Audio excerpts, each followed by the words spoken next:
துன்மார்க்கம் නීතිக்கு විරෝධව செயல்படுகிறது. නීතියක් කියන්නේ මේ රටේ.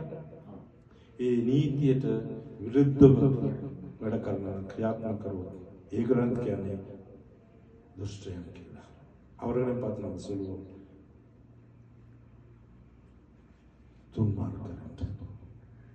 இந்த நாட்டின் சட்ட திட்டங்களுக்கு நாங்கள் கீழ்ப்படிந்து நடக்க வேண்டும். இந்த நாட்டு சட்ட திட்டங்களுக்கு நாங்கள் சரிவர அதை கை கொள்ள வேண்டும். அப்பொழுதுதான் இந்த நாட்டில் நாங்கள் சரியா வாழ்கிறோம் என்பது உறுதி. ஆமென் ஆமென்.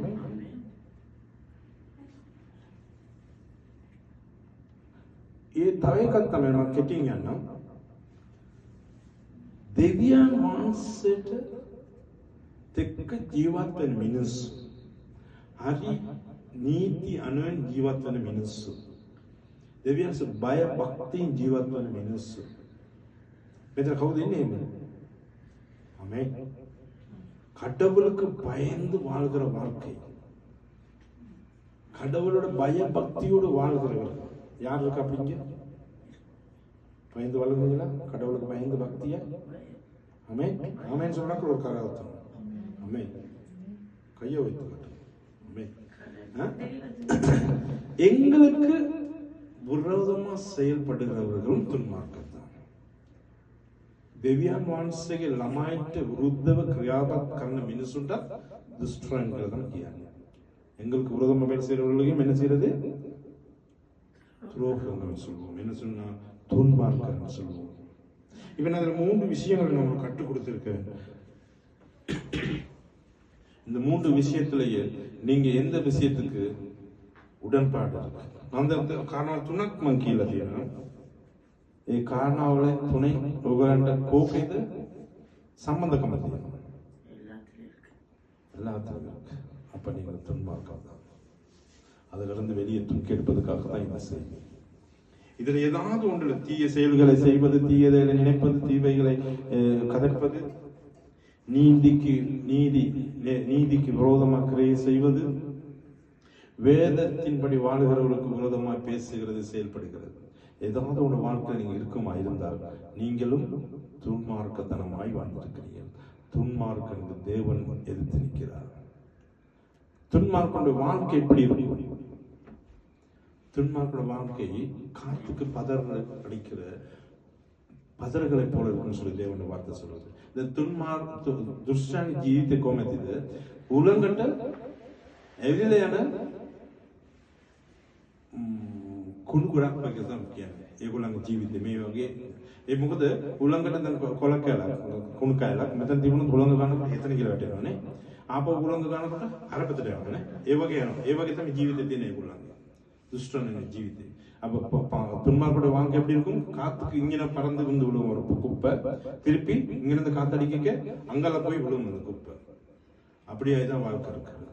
ஒரு இடத்துல நிரந்தரமா இருக்க முடியும். එකතැනක ස්ථිරව ජීවත් වෙන්න බෑ. ඒක ජොබ් එකක් ස්ථිරව කරන්න බෑ. ඒක බඩු වාහනයක් අපිට ස්ථිරව තියාගන්න බෑ. වාහනයක් ගත්තත් වාහනේ තියාගන්න බෑ. ரத்தன் பட்டு ටිකක් ගත්තත් ரத்தன் பட்டு තියාගන්න බෑ. ஒரு சாமானத்தை நாங்கள் பொருட்களை வாங்கினா நிரந்தரமா நாங்கள் வைத்துக் கொள்ள முடியாது. நிரந்தரமா ஒரு இடத்துல வேலை செய்ய முடியாது. நிரந்தரத்தில் ஒரு நாள் வசிக்க முடியாது. ஏன்னா துன்மார்க்கத்தனமா நம்ம வாழ்ந்தா. தவசதி எனக்கு ரொம்ப முக்கியமான தேவைகளை உங்களிடத்துல நான் பேசிக்கிட்டு இருக்கேன். இது சில நேரம் உங்களுக்கு கேட்க வலிக்குது. நாங்கள் அப்படியா வாழ்ந்துட்டு இருக்கோம். இல்லை, நீங்க இனி வாழக்கூடாது. தேவன் எனக்கு உங்களோட பேச சொல்ற விஷயத்தை நான் பேசி ஆகும். அதை நீங்கள் கோவித்தாலும் கோவிக்காவிட்டாலும் நான் பேசியாகும். நீங்கள் கோபிக்கின்ற நான் வேற எதுவும் கதைச்சால் அவர் என் வாயை என்ன செய்வார்? ஊமையாக்கி விடுவார். දෙවියන් වහන්සේ ඕගලන්ට කතා කරන්න ඕන කියන දේ මම අනිවාර්යෙන් කතා කරන්න ඕනේ. මම ඕගලන්ට ඒක තරයයි කේන්තියයි කියලා මම ඒක හැංගුවොත් දෙවියන් වහන්සේ මගේ කට ගොළු කරයි. අනිවාර්යෙන් කරයි. දෙවියන් වහන්සේ ස්තුති වේවා. අපි कोई स्थान इन्हों किला गेदरे किला इतना बना मम में ओगलां तक सामान्य इन्हों मिने मैं ओग देवा कथा करने किला गाना तो इंदे मैं क मामने भी मगे कटे देवियान से कथा करने नानेल्ला பேசுவது என்னோட வாயிலிருந்து கடவுள் பேசுகிறார். உங்களை திருப்தி எடுக்க முடியாது. உங்களோட வாழ்க்கையில் இருக்கிற பிள்ளைகள் சரிகளை நிவர்த்தி செய்து எடுக்கும்படியாக தயவு செய்து நீங்க புரிந்து கொள்ளுங்கள். துன்மார்க்கத்தனமாய் வாழ்றீங்களா, இல்ல கடவுளுக்கு பயந்துள்ள வாழ்றீங்களா? இனி இருக்கிற ஒவ்வொரு பலவீனங்கள் உங்களை நீங்க என்ன செஞ்சு கொள்ளணும், மீட்டெடுத்துக் கொள்ள வேண்டும். ஆமென். இப்ப துன்மார்க்கிட்ட என்ன இருக்கும் என்று சொன்னா, அவரிடத்துல செல்வம் அதிகமா இருக்கும். then දුෂ්ටංකාව තියෙන දෙකක් තමයි. ඒගොල්ලන්ගාව සෙල්වම්, ඒ කියන්නේ රත්තරන් බඩු මුට්ටු ඒ ඔක්කොම එකතු කරත් ඒකට නමක් තිබ්බත් මොනවද කියන්නේ? ඒකට සෙල්වම්, පොසත්කම. ඒ කියන්නේ පොසත්කම තියෙනවා. ඔයගොල්ලෝ පිළිගන්නවද ලංකාවේ නේද කට්ටියට දැන් අර සුද්ධ කරගන්න AC වාහන තියෙනවා, AC කාර් තියෙනවා, බස් තියෙනවා, ඕම දෙයක් තියෙනවා. துன்மார்க்க கெட்ட செயல்கள் என்று அவங்க கெட்டமான, ஆனா இன்றைக்கு எல்லாமே இல்லாம போகும். ஏதோ ஒரு நாள் அதெல்லாம் ஒன்றுமே இல்லாம கை கட்டி ஜமானுக்கு இருக்க முடியும்.